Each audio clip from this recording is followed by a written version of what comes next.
Sir Rekha Sharma है, उसने विवादित बयान दिया सर बजरंग लाल गुंडा का है। कई जिलों में मामला भी दर्ज किया गया है, वो कह रहे हैं कि माफी मांगे। तो किस तरह से देखते हो? ये इस प्रकार से जिन्होंने ये मीडिया में दिखाया, बजरंग लाल को उन्होंने बिल्कुल नहीं कहा।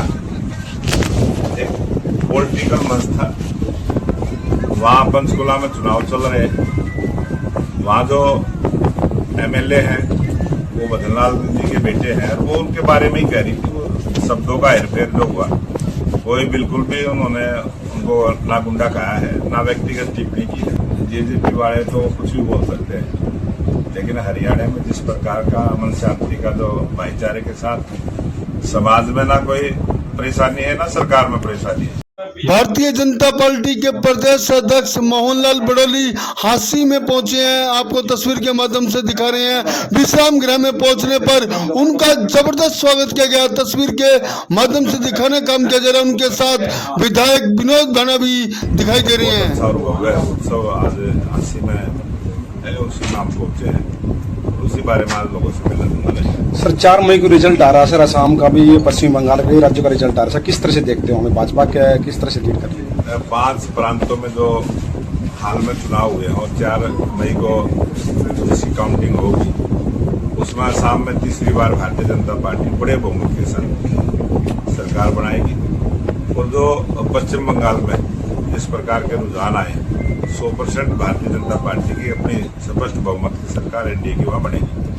वो जो बाकी 3 प्रांत बचे हैं, वहाँ पर हमारी संख्या कम थी विधायकों की, लेकिन हम इस स्थिति में होंगे कि सरकार बनाने में बहुत बड़ी अहम भूमिका भारतीय जनता पार्टी की एनडीए की नहीं। सर रेखा शर्मा है, उसने विवादित बयान दिया सर बजरंग लाल गुंडा का है।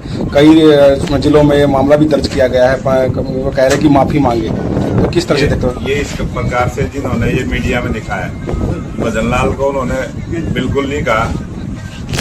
एक पॉलिटिकल मंच था, वहाँ पंचकुला में चुनाव चल रहे, वहाँ जो एमएलए हैं वो बजरंग लाल जी के बेटे हैं, और वो उनके बारे में ही कह रही थी। वो शब्दों का हेरफेर जो हुआ, कोई बिल्कुल भी उन्होंने उनको ना गुंडा कहा है, ना व्यक्तिगत टिप्पणी की है। वो पॉलिटिकल पार्टी का जिस प्रकार से बयान होता है, उसी प्रकार का एक बयान था। उसमें कोई बहुत बड़ी बात नहीं है, वो स्पष्ट भी हो चुका है। उसमें ना कोई एफआईआर हुई है, ना और कुछ हुआ है। ये मीडिया में तो चलाते हैं, ये गलत चलाते हैं। सर संसद में जो महिला आरक्षण बिल गिरा है, उसके बारे में जो लोकसभा में महिलाओं को 33% आरक्षण देने के लिए जो विशेष 73 दिन का रहा, और जिस प्रकार से कांग्रेस ने, टीएमसी ने, डीएमके ने और समाजवादी पार्टी और जो इंडी गठबंधन के जितने भी दल थे, उन्होंने भले ही इस बिल को गिराने का काम किया है, और उसके साथ साथ वो देश की आधी आबादी सभी महिलाओं की नजरों से भी ये दल गिरे, और आने वाले समय में 2029 से पहले महिलाओं को 33% का आरक्षण भारतीय जनता पार्टी और देश के प्रधानमंत्री नरेंद्र मोदी जी दिलवाने का काम किया। सर भगवत मान जी संसद में शराब पीकर गए, विपक्ष ने आरोप लगाए। अब विपक्ष ने किसने आरोप लगा दिया उसके ऊपर?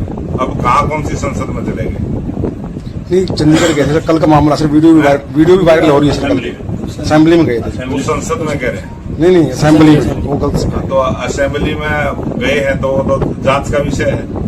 एक जिम्मेवारी के पद पर अगर कोई है, असेंबली के अंदर वो जा रहा है, तो पवित्र स्थान है, मंदिर की तरह है, और इस प्रकार से जाना शोभनीय है, उसकी हम निंदा करते हैं। सर जेजेपी पार्टी न्याय के लिए भटक रही, सर हिसार में महापंचायत भी की है सर। वो कह रहे हैं न्याय नहीं मिल रहा, हमारी कोई सुन नहीं रहा, सरकार में गुंडा राज कह रहे हैं सर, वो आरोप लगा रहे हैं। जेजेपी वाले तो कुछ भी बोल सकते हैं, लेकिन हरियाणा में जिस प्रकार का अमन शांति का जो भाईचारे के साथ समाज में ना कोई परेशानी है, ना सरकार में परेशानी है, ना सरकार की वजह से कोई लोग परेशान है, लेकिन हो सकता है वो सरकार से वो कुछ परेशान हो, और इस प्रकार की बयानबाजी।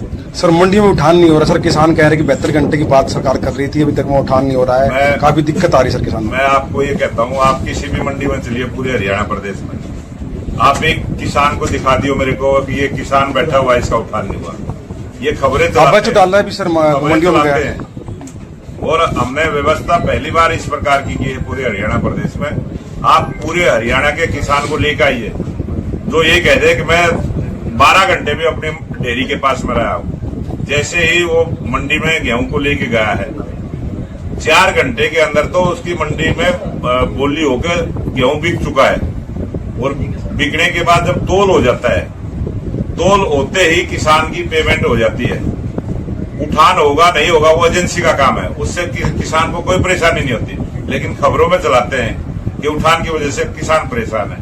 अगर उठान की वजह से कोई परेशान होगा तो आड़ती होगा, जिसकी जिम्मेवारी है वो एजेंसी होगी जिसकी जिम्मेवारी है। किसान को किसी भी प्रकार की कोई तकलीफ हमने नहीं होने दी, ना किसी आड़ती को तकलीफ होने दी, ना किसी तोला को परेशानी होने दी। और सब प्रकार की बहुत बढ़िया और अच्छी व्यवस्था हमने मंडियों में की, जिसका ये परिणाम है कि आज तक के इतिहास में जितनी खरीद अब की बार हुई है, सबसे ज्यादा खरीद करने का काम हरियाणा सरकार ने किया।